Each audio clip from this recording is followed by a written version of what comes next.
Good afternoon, everyone. Today I'll be talking about Chapter 8 in the loose leaf version for real communication. Today we're going to be talking about developing and maintaining relationships. So I'm going to start y'all with a question, as I always do.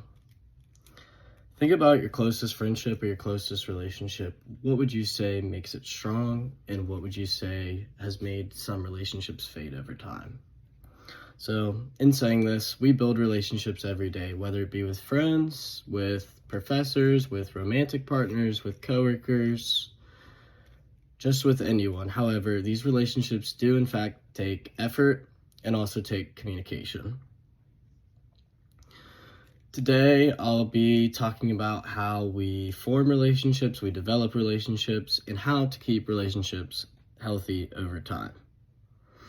The three main points of my talking today is going to be how relationships develop through stages, what helps maintain strong relationships, and the challenges that threaten our relationships and how we can handle them and manage them. So the first thing I'll be talking about is how relationships develop, and relationships develop in a 5-point system. The first one being initiating. So that is your first impression on a person and how they see you and how they first depict you as a person.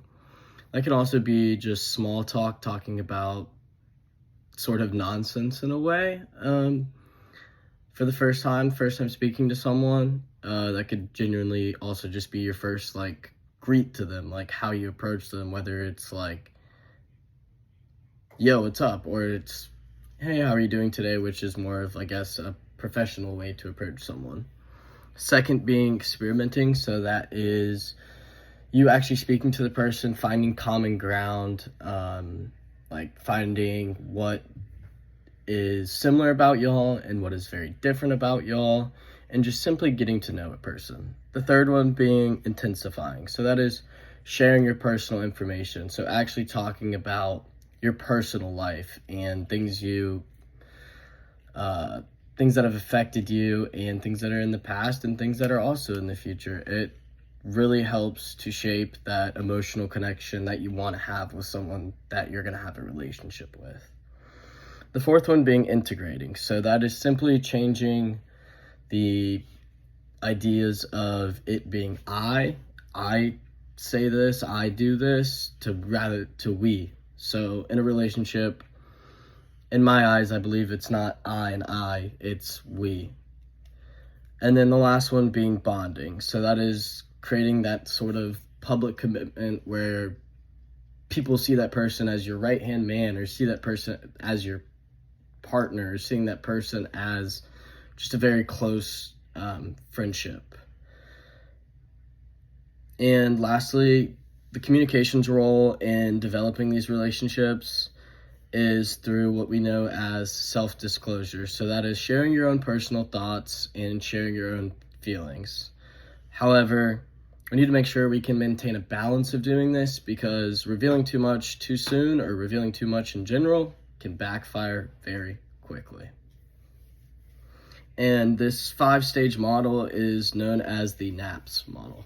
So my second main point in this chapter takeaway is going to be how we maintain healthy relationships. So first thing I'll talk about is the 5 communication behaviors that help build these relationships. The first one being positivity. So that is keeping the tone of your words and keeping the tone of your communication friendly and supportive. The second one is going to be openness. So that's just going to be being honest with the person and willing to talk about the issues that you might have with the person, or the issues that y'all have with each other. The third one's going to be assurances. So that is being able to express the commitment that y'all actually have, and having the sense of appreciation towards the person. Fourth one is going to be social networks. So that is making sure you are staying connected through mutual friends maybe, or certain groups that this person's a part of. Maybe you decide to join, so you establish this social network with their friends and they can do the same with your friends. And the fifth one and last one is going to be sharing tasks. So that's making sure you're able to balance your responsibilities, and that this person's going to help you with your responsibility and you're going to help them with their responsibilities. The next thing I'll talk about is relational dialects. So relational dialects are going to be more about facing the internal tensions between your relationships. So that is simply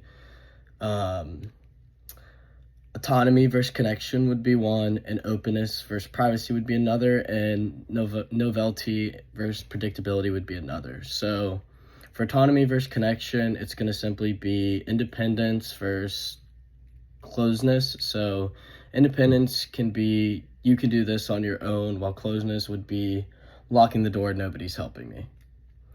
Openness versus privacy would be knowing what to share and knowing what to keep to yourself. And novelty versus predictability is simply what excites you and what is just necessarily part of your daily routine.